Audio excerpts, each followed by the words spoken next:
नमस्ते बच्चों। सातवीं के लिए इतिहास का पाठ ले रही है तो हमारा पाठ क्रमांक 9 मराठों का स्वतंत्रता युद्ध, ये पाठ हमने शुरू किया था इतिहास का।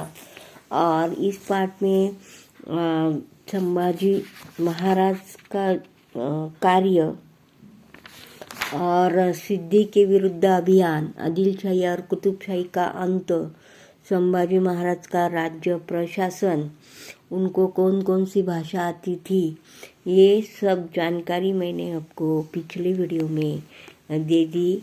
आज हम देखने वाले हैं कि संभाजी महाराज की मृत्यु हो गई तो कैसी हुई, यह आज हम देखने वाले हैं।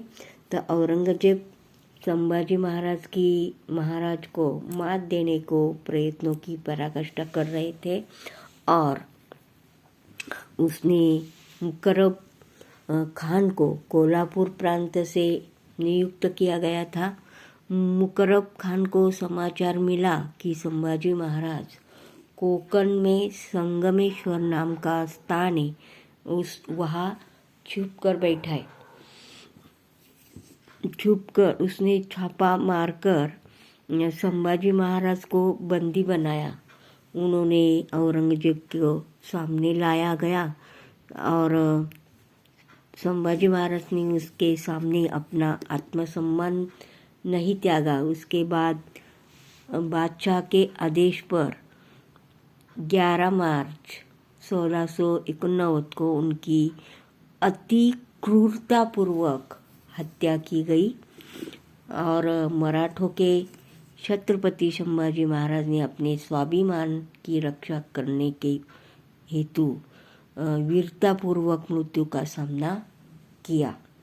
उनके बलिदान से प्रेरणा लाकर अब मराठों ने मुगलों के साथ विरुद्ध अपना संघर्ष अधिक से अधिक प्रखर किया। ऐसे संभाजी महाराज की मृत्यु हो गई। इसके बाद हम देखने वाले हैं छत्रपति राजाराम महाराज। ये छत्रपति राजाराम महाराज कौन थे? तो शिवाजी महाराज के द्वितीय बेटे। पहला बेटा था संभाजी महाराज, संभाजी महाराज पहला बेटा, और दूसरा बेटा था शिवाजी महाराज का राजाराम महाराज। ये शिवाजी महाराज के द्वितीय बेटे थे।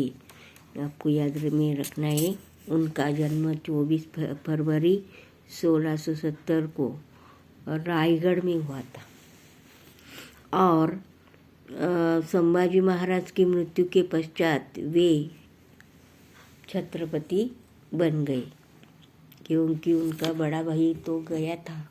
उसके बाद कारबार देखने के लिए दूसरा भाई यानी छत्रपति राजाराम महाराज वो छत्रपति बने और औरंगजेब को लगा कि मराठों का राज्य जीतने का उसका स्वप्न अब पूरा होगा।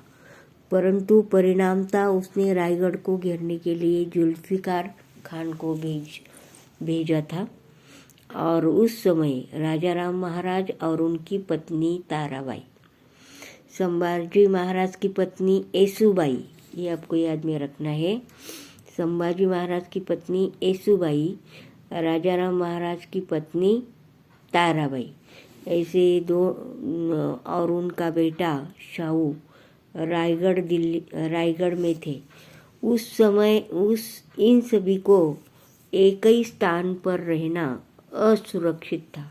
इस स्थिति में येसुबाई ने इस विकट संकट का सामना बड़े धैर्य के साथ करना पड़ा और किसी भी हालत में मुगलों के सामने घुटने नहीं टेकना है, यह निश्चय उन्होंने राजगढ़ पर महत्वपूर्ण राजनीतिक निर्णय किए। उसके अनुसार यह नीति तय की गई। राजाराम महाराज रायगढ़ के घेरे से बाहर निकले और आवश्यकता पड़ने पर जिंजी जाए तो भी महारानी येसुबाई अपने नेतृत्व में रायगढ़ पर युद्ध करे।